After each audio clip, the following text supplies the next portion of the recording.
Aleluia. Boa noite, família da Paz Church Campinas. Vocês estão felizes? Estão felizes mesmo? Legal? Glória a Deus, que bênção, né? Que culto poderoso.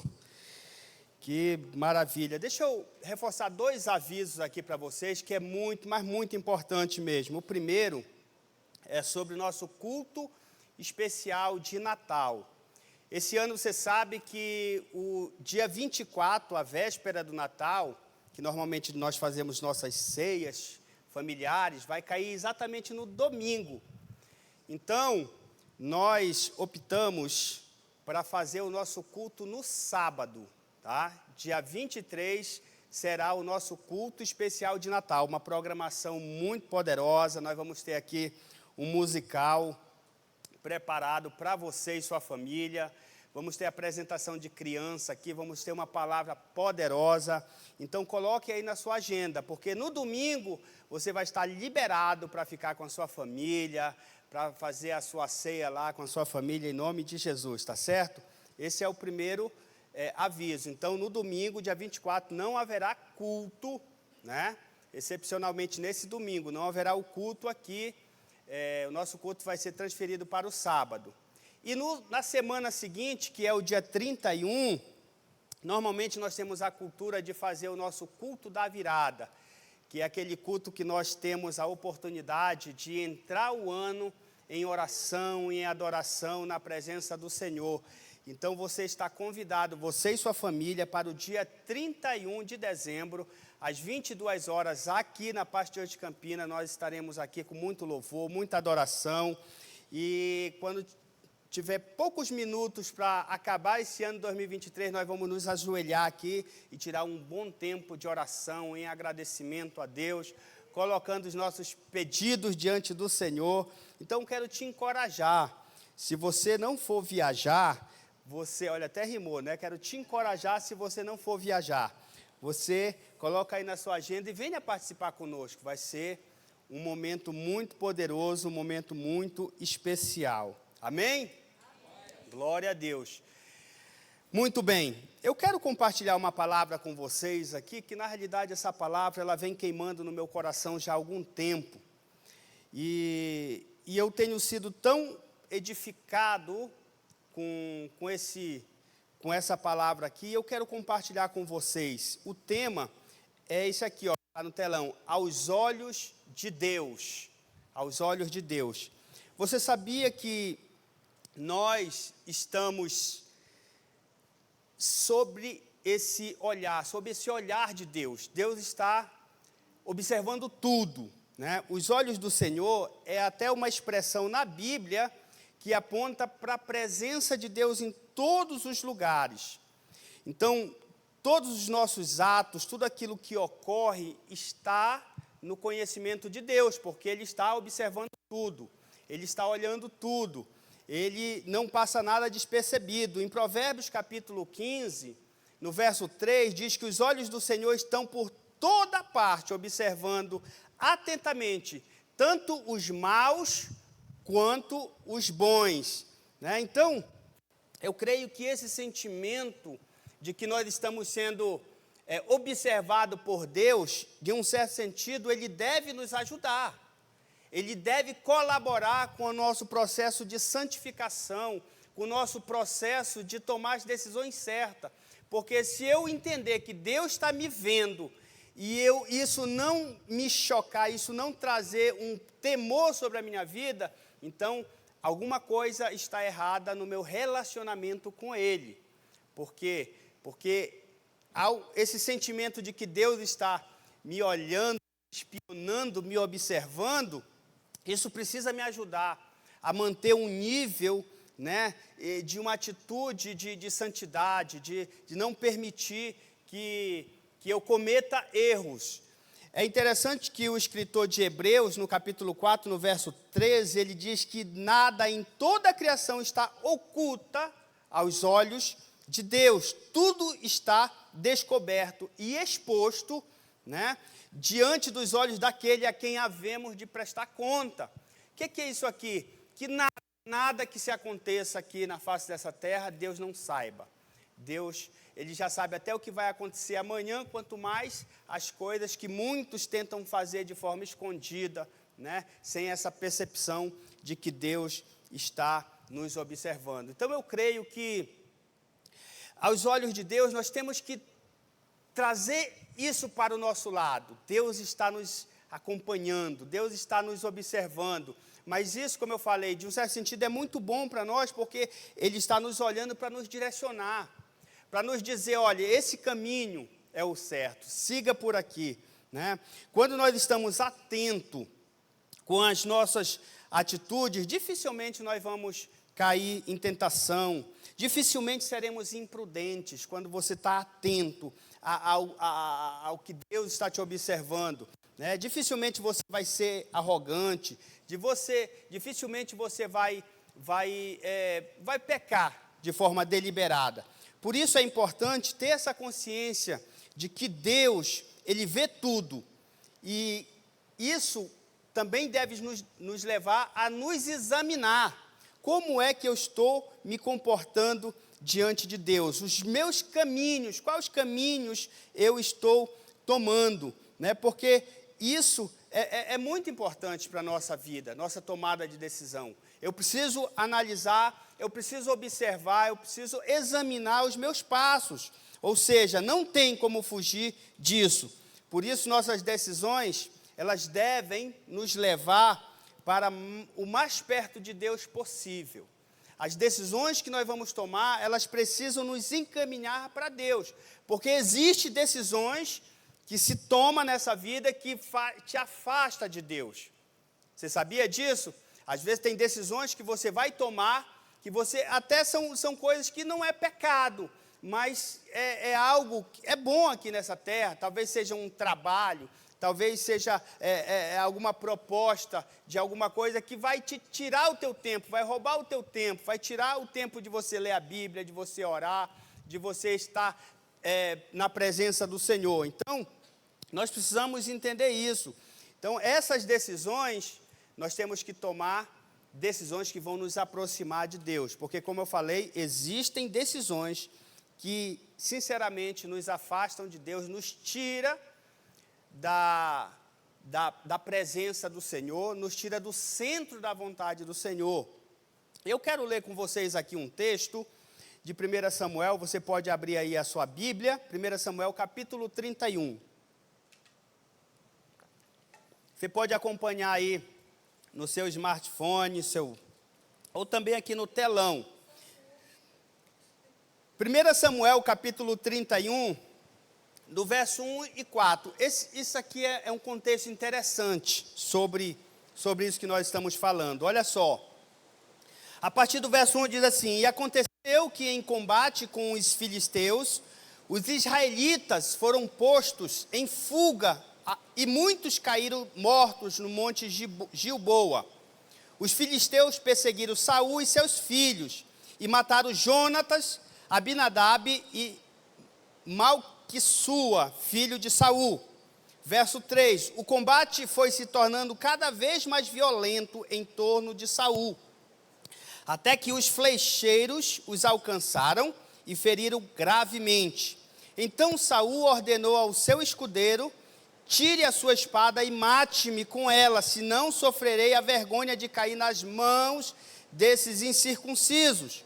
Mas seu escudeiro estava apavorado e não quis fazê-lo.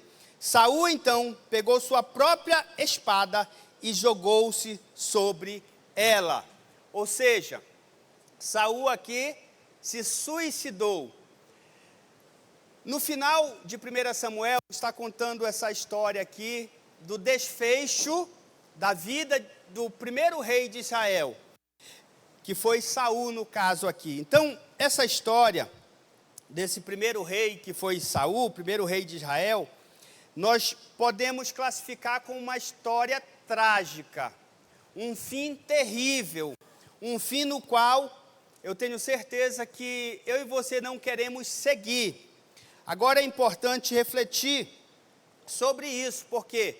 Porque Saul, ele foi escolhido por Deus, ele foi ungido por Deus para ser o primeiro rei de Israel.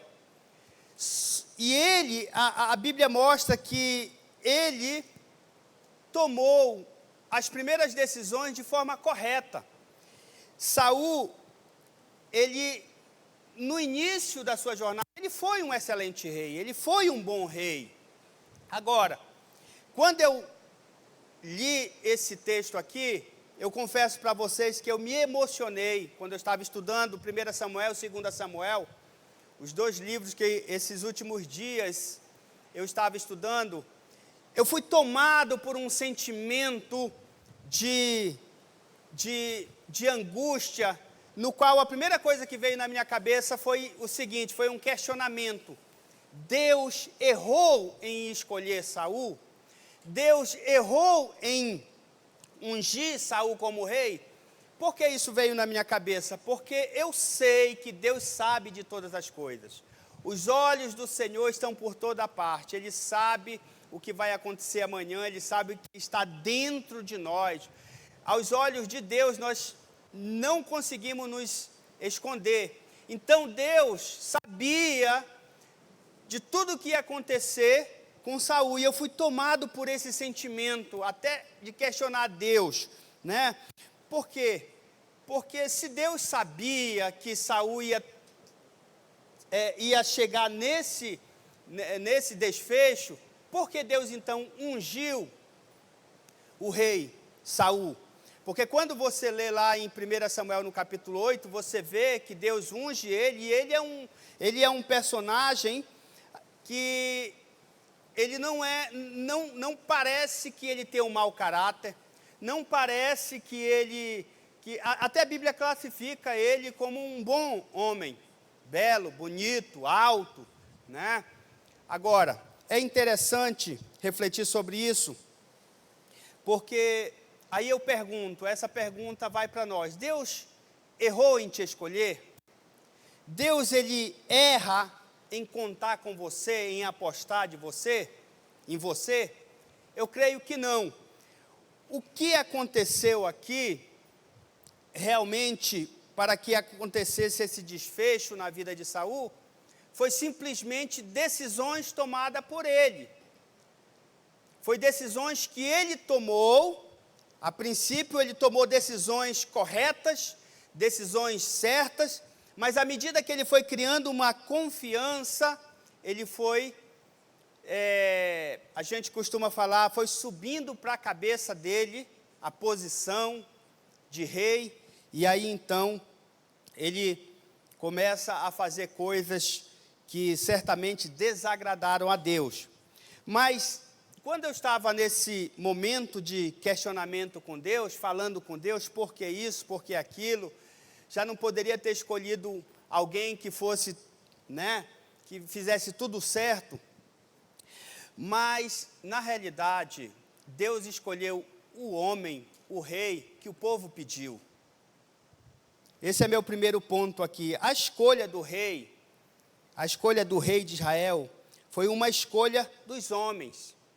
Quando nós vamos ler o contexto dessa escolha do rei, lá em 1 Samuel, no capítulo 8, a Bíblia fala que quando Samuel envelheceu, ele nomeou seus filhos como líderes de Israel. Porém, os seus filhos, né, um que se chamava Joel e o outro, o segundo, que chamava Abias, eles eram líderes em Berseba, substituindo, auxiliando ali o grande profeta Samuel. Porém, a Bíblia fala que os filhos deles não andaram nos caminhos de seu pai, ou seja, não andaram corretamente. No verso 4 do capítulo 8 diz, por isso todas as autoridades de Israel se juntaram e foram até Ramá falar com Samuel. Por quê? Porque os seus filhos estavam dando mau testemunho, os seus filhos estavam corrompendo a justiça, pervertendo a justiça, aceitando suborno, fazendo o que era errado. Então, no verso 5, quando esses líderes e autoridades se reúnem ali em Ramá com Samuel, eles dizem o seguinte, no verso 5, acompanhe aí na sua Bíblia ou no telão, de 1 Samuel capítulo 8, e disseram-lhe, tu já estás idoso, e teus filhos não andam em teus caminhos, escolhe agora, Olha o que o povo está querendo. Escolhe agora um rei para que nos lidere, à semelhança das outras nações. Eles começam aqui, então, a comparar que as outras nações tinham seus reis. E agora essas autoridades aqui se apresentam diante de Samuel, que Samuel era o representante de Deus ali na terra, o profeta, o grande profeta Samuel. Eles se apresentam então diante de Samuel e faz esse pedido. Escolhe agora um rei para nós que nos lidere à semelhança das outras nações. Olha o verso 6. Quando, porém, disseram, dá-nos um rei para que nos lidere, isso desagradou a Samuel. Então ele orou ao Senhor, e o verso 7 diz, e o Senhor lhe respondeu, atenda a tudo o que o povo está lhe pedindo. Não foi a você que rejeitaram, foi a mim que rejeitaram como rei. Então essa aqui foi a direção de Deus. Por quê? Porque o povo foi ali pedir um rei. Apesar de que ele já tinha um rei. Quem era o rei de Israel? Quem era o rei? O próprio Deus. Era ele que tinha essa figura de rei. O sacerdote, os profetas que se levantavam, era um agente do rei de Deus para trazer livramento no povo. Só que esse povo aqui, essas autoridades, eles queriam um rei. Então, o que aconteceu? Samuel, seguindo a orientação de Deus, ungiu Saul. E a Bíblia fala que ele era um homem belo, de uma família militar. Era obediente aos seus pais. Tanto que quando Samuel unge ele, ele estava ao serviço de seu pai, porque umas jumentas do rebanho de seu pai tinha se extraviado, e o seu pai quis que ele fosse atrás da jumenta, né? Entenderam? O trocadilho não, né? Então, o seu pai, que o nome dele era Quis, ele quis que Saul fosse atrás da jumenta, entenderam agora? Né? Então, ele estava a serviço do seu pai, em busca dessas jumentas, e aí ele encontrou Samuel, porque um dos seus servos ali disse, olha, ali mora o profeta, vamos lá, que quem sabe ele não possa dar a direção onde está essas benditas jumentas. E aí Deus já tinha falado com Samuel a respeito desse camarada aqui, Saul. Então, quando eu olho para cá e eu vejo que Saul foi escolhido rei, ele foi escolhido o rei que o povo queria, porque a Bíblia fala que ele era um cara bonito, de presença, era o mais alto. O mais alto lá de Israel dava no ombro de Saul, ou seja, ele era o cara, né, para encarar o Golias lá na frente, né? Era assim, mais ou menos o tamanho do César, né? Talvez ele fosse, né, um pouquinho maior, não sei. Mas a verdade é que, o que eu vejo aqui, gente? Eu vejo que Deus, ele ungiu, autorizou o Saul ser o rei, porque era exatamente o que o povo queria. Então, atente para isso. Essa primeira escolha, eu classifico como uma escolha dos homens. Porque para Deus estava tudo certo, não precisava de rei. Para Deus, ele era o rei, e o povo precisava entender isso. Só que isso nos leva a pensar o seguinte, a grama do vizinho sempre é mais verde do que a nossa. Eles começam a olhar para as outras nações e ver os reis. Digo, nós também queremos dessa grama verde no nosso pasto. E isso ficou mal aos olhos de Deus, porque o próprio Deus fala, olha Samuel, faz isso aí, não foi você que ele te rejeitaram não, mas foi a mim, como rei, né? Como rei. Então, Saul foi ungido esse rei. No verso 16, Deus disse, unja-o como líder sobre meu povo, ele libertará o meu povo das mãos dos filisteus, porque estava ali naquele embate, naquele combate, os filisteus ali no encalço, que por sinal os filisteus sempre foram a pedra no sapato do povo de Israel, desde muito tempo, né? Então, Saul, ele foi ungido esse rei. Agora, a Bíblia fala que no dia que ele foi anunciado perante todo o povo de Israel, olha só, aqui a gente pode ver o exterior do Saul. Deus conhece o interior, mas aqui nós podemos ver o exterior, e muitas vezes nós somos enganados pelo exterior da pessoa. Porque o exterior é aquilo que a gente vê, o interior só Deus sabe, e a própria pessoa. Então, no dia que ele foi escolhido perante todo o povo, ele simplesmente fugiu e se escondeu. Não sei se era timidez, era medo, o que é. Ele, assim, aparentemente, ele não estava procurando uma posição, ele estava vivendo a vida dele ali, simples, normal, sendo obediente a seus pais, constituindo uma família. Ele era da tribo do Benjamim, Benjamim é a menor tribo de Israel, então ele estava ali na boa, ele nem esperava que ele fosse ungido o rei. E aí isso mostra algo muito exterior, talvez uma falsa humildade, ou talvez ele era sincero, porque às vezes as pessoas estão sinceramente enganadas. Você sabia disso? As pessoas às vezes são sinceras no próprio engano, elas estão sinceramente enganadas. Mas o que acontece é que Saul, nós podemos ver durante a caminhada dele que ele era um personagem obstinado. O cara era persistente, firme. Quando ele colocava uma coisa na cabeça dele, para tirar da cabeça daquele personagem, era difícil, né? E ele mudou. Simplesmente, de uma hora para outra, ele começou a mudar. Por quê? Por ciúme, por inveja. Porque aí é inevitável falar de Saul sem pensar, no mínimo, em Davi. A história de Saul está atrelada a Davi. E Davi foi o segundo rei de Israel. Em 1 Samuel, no capítulo 8, se inicia a monarquia no povo de Israel, onde o primeiro rei é ungido.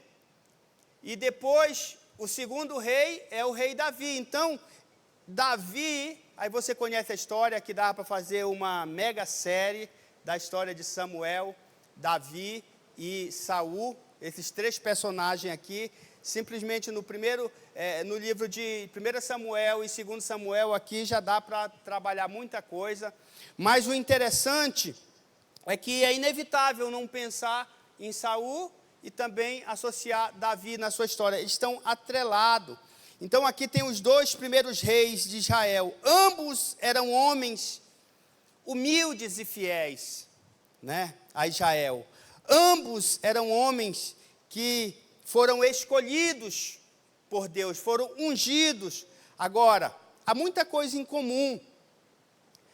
Ambos reinaram muito bem no princípio. E eles tinham muitas coisas em comum, né? Agora, como todo ser humano, eles pecaram. Como todo ser humano, eles pecaram, né? Há uma frase de Charles Spurgeon que diz o seguinte: o material do qual eu sou feito, né, exige que Deus me discipline constantemente. O que é isso? Que é do material que nós fomos produzidos, do pó da terra, do barro, e foi nos contaminado pelo pecado, nós precisamos ser disciplinados constantemente por Deus. Por quê? Porque ninguém dá conta de viver uma vida como Jesus viveu aqui, sem pecado nenhum.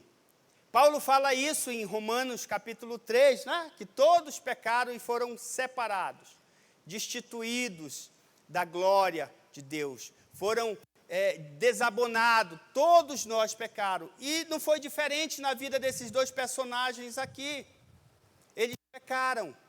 Agora, é interessante a gente entender uma diferença entre as decisões tomadas aqui. Podemos aprender com as decisões tomadas tanto por Saul quanto por Davi. Cada um tem que saber lidar com seus pecados, as suas mazelas. Porque a única diferença que vai fazer na vida de dois pecadores, sabe o que é? Aos olhos de Deus, qual é a diferença? É como essas pessoas vão responder aos seus próprios fracassos. Como vai lidar com suas falhas, seus erros.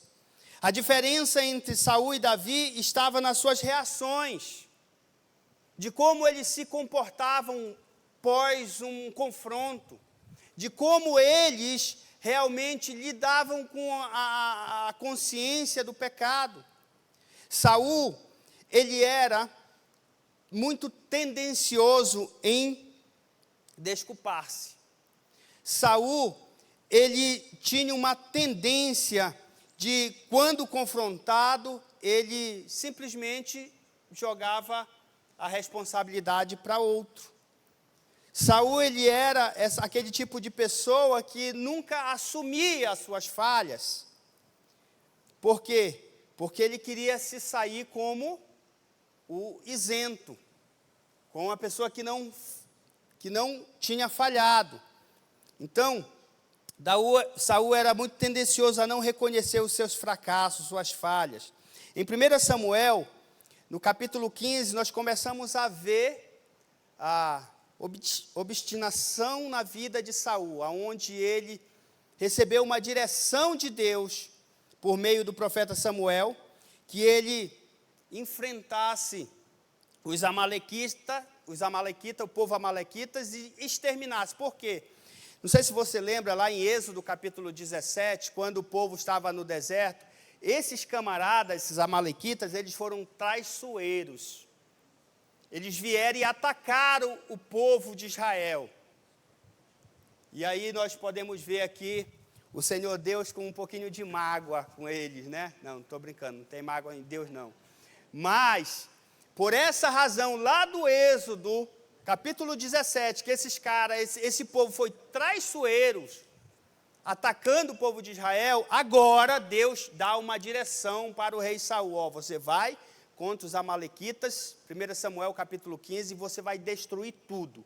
Você vai matar homem, mulher, menino, menina, bois, jumentos, você vai matar tudo, nada deve ficar com fôlego. Era para ser exterminado da face da terra. E o que Saul faz? Saul faz como muitos de nós às vezes obedecemos, pela metade. Fazemos parcialmente, porque ele foi lá, guerreou contra o povo, matou muitos homens, matou muitas mulheres, matou muitas crianças, matou muitos, mas ele não matou o rei, não matou os melhores dos animais e levou para o seu acampamento. E aí então o que acontece? Samuel chega lá, e logo que ele chega no acampamento, ele começa a perceber o pecado de Saul, a desobediência, né? Porque quando Samuel se aproxima, ele começa a ouvir balidos de ovelhas, mugido de boi, e aí ele vai se aproximando. É interessante que quando Samuel vai se aproximando, Saul já vai ao encontro dele e diz: bendito seja tu do Senhor, executei as palavras do Senhor, vencemos os amalequitas. Ele já chega logo fazendo a capa. Já viu aquela pessoa que está com culpa no cartório, já chega logo enchendo de informações, não, eu fiz isso, fiz aquilo e tal, mas tem culpa no cartório, né? Costumo dizer que pessoa que tem culpa no cartório tem até medo de sirene de ambulância. A ambulância está passando e já está se escondendo aqui, né? Assim estava Saul, ele sabia que ele não cumpriu, mas ele já chega lá fazendo presença, né? Parecia que ele estava ansioso, parecia que ele estava, alguma coisa estava incomodando ele. Mas sabe, Deus olha para dentro de nós. Não adianta você eu chegar com a minha liderança, com alguém e fazer a capa. Deus está olhando para nós. Isso tem que fazer sentido para a minha vida espiritual. Isso precisa me moldar, isso precisa me direcionar. Porque eu posso enganar você, você pode me enganar, mas nós não enganamos a Deus.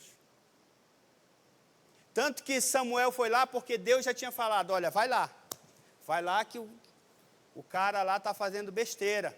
Ele está erguendo para ele mesmo um altar. Vai lá, Samuel, que o negócio está ficando feio. E aí, você sabe da história, né? Samuel foi lá, matou aquele rei, repreendeu Saul.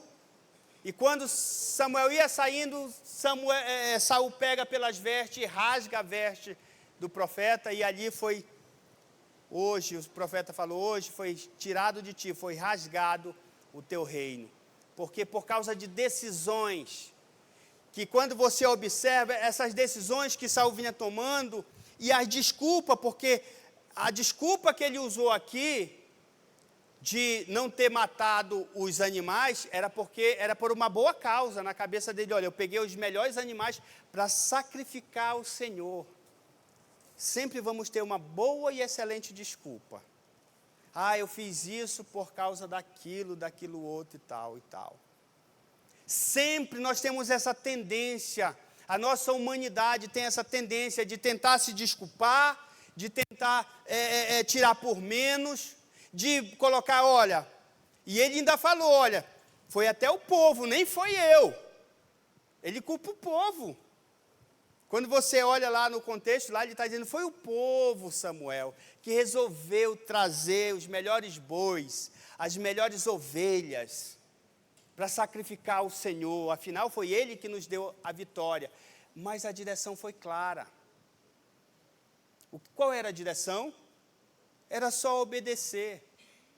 Sabe, o pecado principal de Saul não foi só a desobediência. Sabe por quê? Porque estava lá dentro dele. Davi também desobedeceu. Davi também fez coisas erradas. Então Saul, ele demonstra que o que acontece a uma pessoa que se recusa a confessar e arrepender o pecado de culpa. O desfecho da vida de Saul foi um desfecho totalmente triste. Vamos aqui no ponto número 2, porque a primeira escolha nós podemos entender que foi uma escolha dos homens. Os homens queriam um rei, os homens queriam ser governados por alguém, e Deus escolhe, está aqui, vou te dar esse daqui, que é o que está no coração, porque Deus sabe o que está no coração do homem. Só que a segunda escolha, essa escolha, eu classifico como uma escolha de Deus. E você vai ver o contraste aqui, sabe por quê? Porque Saul era um homem alto, belo, forte, bonito. E agora essa segunda escolha aqui, que essa sim é uma escolha de Deus, Davi era um pirralhozinho. Davi era um jovenzinho, um adolescente. Né? Davi era alguém que ninguém dava nada. 1 Samuel capítulo 16, no verso 1, diz assim, o Senhor disse a Samuel, até quando você irá se entristecer por causa de Saul? Eu o rejeitei como rei de Israel. Encha um chifre com óleo e vá a Belém. Eu o enviarei a Jessé. Escolhi um dos seus filhos para ser rei. Olha só, Samuel ainda estava ali, deprimente. Poxa, nós ungimos o cara, nós consagramos o cara, nós abençoamos o ministério dele. Agora o cara está fazendo tudo errado. E aí Deus diz, até quando você vai ficar se lamentando por ele? Ele fez a decisão dele. Agora eu vou fazer a minha decisão. Vá até Belém. Escolha um dos filhos de Jessé. Unja ele. Sabe, quando Deus te escolhe, meu amor, não vai ter erro. Não vai ter erro. Não vai ter erro. Quando Deus escolhe você, não vai ter erro. Você pode falhar, você pode pecar, mas você vai ser contaminado, no bom sentido da palavra, pela presença de Deus, e você vai se arrepender. Você vai ter um coração segundo o coração de Deus. Você vai sentir remorso pela sua falha, pelo seu erro.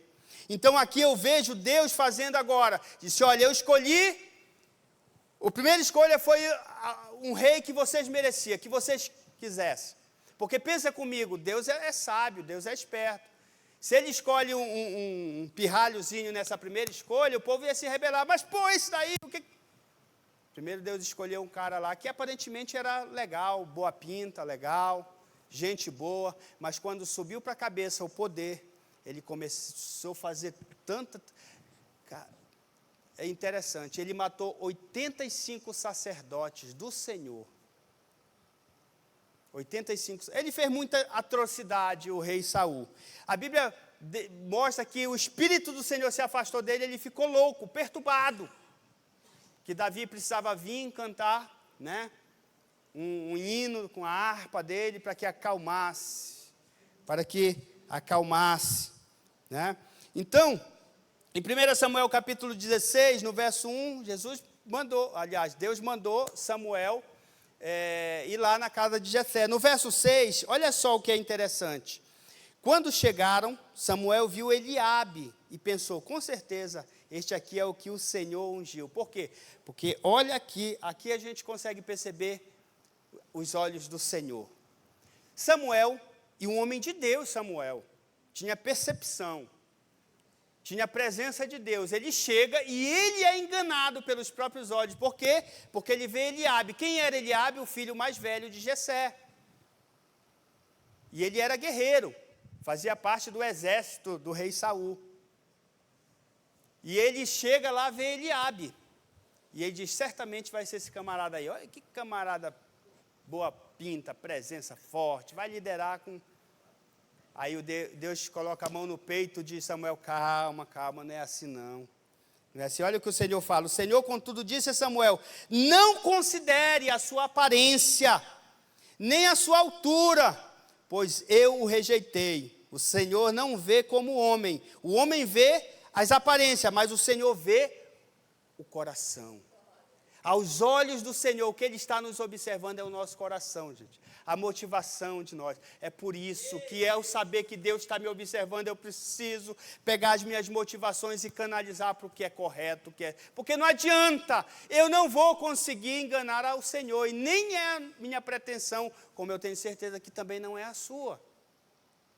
Então vamos sair daqui hoje entendendo que aos olhos do Senhor nós estamos sendo observados. Um verdadeiro Big Brother universal.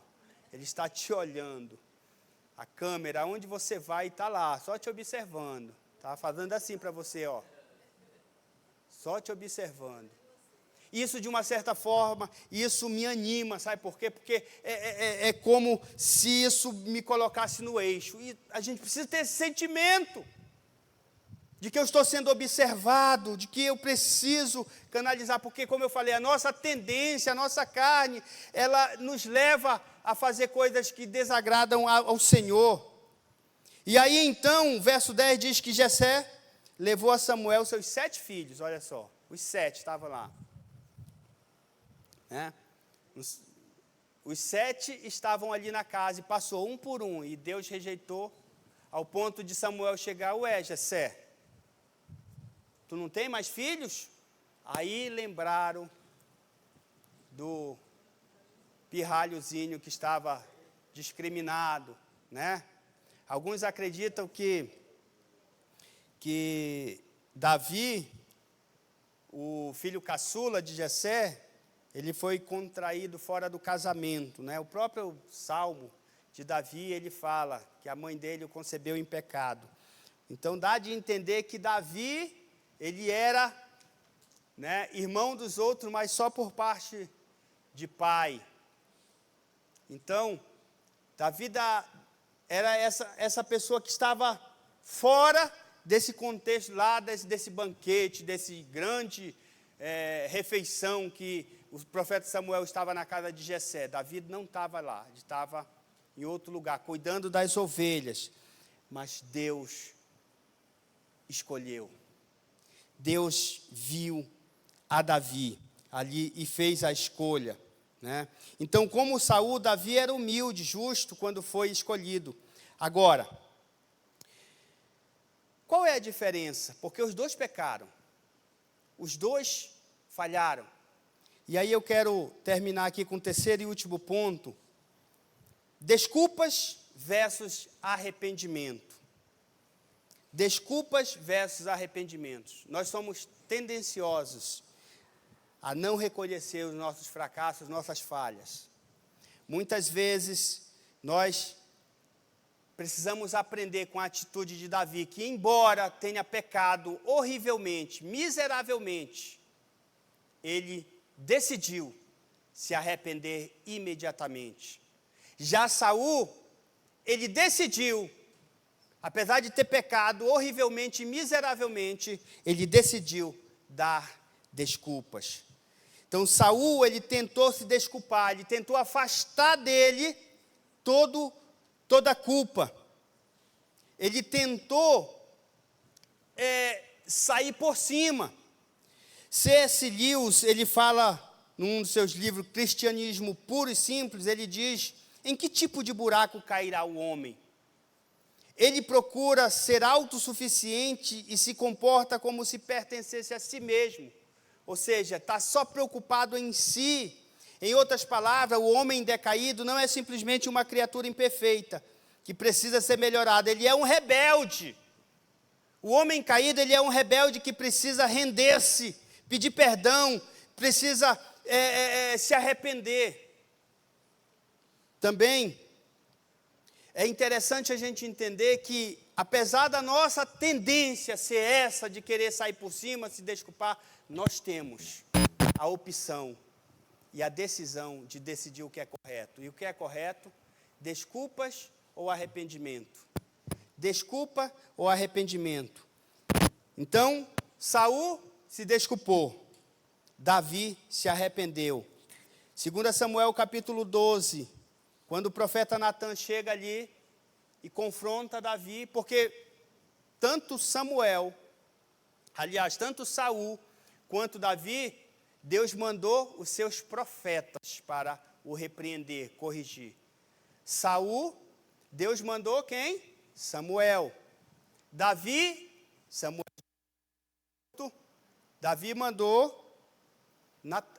Deus mandou a Davi Natan, profetas que foram para corrigir esses dois homens, que no princípio eram homens leais, fiéis, temente a Deus, servos de Israel. Então, Davi, olha o que ele fala: pequei contra o Senhor, contra ti somente pequei, e fiz o que era mal perante os teus olhos. Ou seja, Davi imediatamente, ao contrário do profeta, ao contrário do rei Saul, Davi, ele se quebranta, ele se arrepende. No Salmo 51, no verso 4, ele diz: e fiz o que tu reprovas, de modo que é justa a tua sentença, e tens razão em me condenar. Davi entendia que o que ele fez foi tão errado, que até o castigo ele estava pronto para receber. Ao contrário do rei Saul, que para não receber nenhum tipo de sentença, nenhum castigo, não foi eu. E isso está ligado à nossa natureza. Isso está ligado a nós. Deixa eu terminar com essa frase aqui, falando para você o seguinte: um cristão, também é uma frase de C.S. Lewis, ele diz assim: um cristão não é quem nunca erra, mas alguém que está disposto a se arrepender. Esse é o verdadeiro cristão. Um cristão não é aquele que nunca erra, nunca vai errar, até porque a Bíblia fala que todos pecaram. Mas o cristão é aquele que está disposto a se arrepender. E nós podemos ver isso na vida de Davi. Nós precisamos ter isso, porque eu vou falar uma coisa para você aqui. Você não me garante, eu não te garanto, que nós vamos sair daqui hoje e que nunca mais vamos cometer nenhum tipo de falta. Talvez muitos de nós aqui não vamos cometer grandes pecados. A verdade é que pecado é tudo pecado, mas estou falando daqueles pecados de coisas terríveis. Mas talvez você possa pecar falando de forma áspera com a sua esposa, seu esposo, contando uma mentirinha aqui. Então, podemos garantir isso. Você pode me garantir que você não vai fazer isso. Então, aos olhos de Deus, que está nos olhando todo o tempo, o que nos resta somente é nos arrepender e reconhecer que precisamos dele. O que nos resta é nos ajoelharmos diante do Senhor e pedir a misericórdia dele para a nossa vida, até que ele venha. Por quê? Porque se eu me comportar dessa forma, reconhecer os meus pecados, confessar os meus pecados, reconhecer que eu sou uma pessoa que precisa de mudança, quando ele voltar para levar a sua igreja, essa pessoa não vai ficar, porque o coração dela entende que ela é totalmente dependente do Senhor, e pela graça sois salvos, mediante a fé em Cristo Jesus. Amém? Aos olhos de Deus, nós estamos sendo observados. Eu costumo dizer que ninguém é obrigado a seguir Jesus, mas todos precisam saber que Ele é o único caminho, que Ele é a verdade e que Ele é a vida. Em nome de Jesus, fique em pé, em nome do Senhor, glória a Deus. Então, aos olhos do Senhor, tanto Saul quanto Davi erraram, pecaram. Eram pessoas que precisavam de correção. Mas aos olhos do Senhor, quem o Senhor estabeleceu o reino foi Davi, pelo simples fato de reconhecer e se arrepender dos seus pecados. Então eu quero dizer para você hoje, que como nós não podemos garantir que não vamos errar, tropeçar na nossa caminhada, só nos resta nos arrependermos e reconhecer que somos totalmente dependentes do Senhor. Feche os teus olhos. Que essa palavra hoje, ela não te traga nenhum tipo de condenação, mas que ela te traga uma revelação. Porque normalmente quando a gente fracassa, o diabo ele vem com tudo para nos acusar, dizer, está vendo, você não dá conta de ser um cristão. Você não dá conta de ser alguém que Deus tem orgulho, tem prazer em você. Eu falo para você, isso é uma seta do inimigo, isso é mentira. Por quê? Porque nós só precisamos se arrepender. Nós só precisamos reconhecer. O Senhor está olhando, aos olhos do Senhor, Ele está nos observando e esperando essa atitude. Porque essa foi a atitude que Davi teve, e como consequência, ele é reconhecido hoje como um homem segundo o coração de Deus.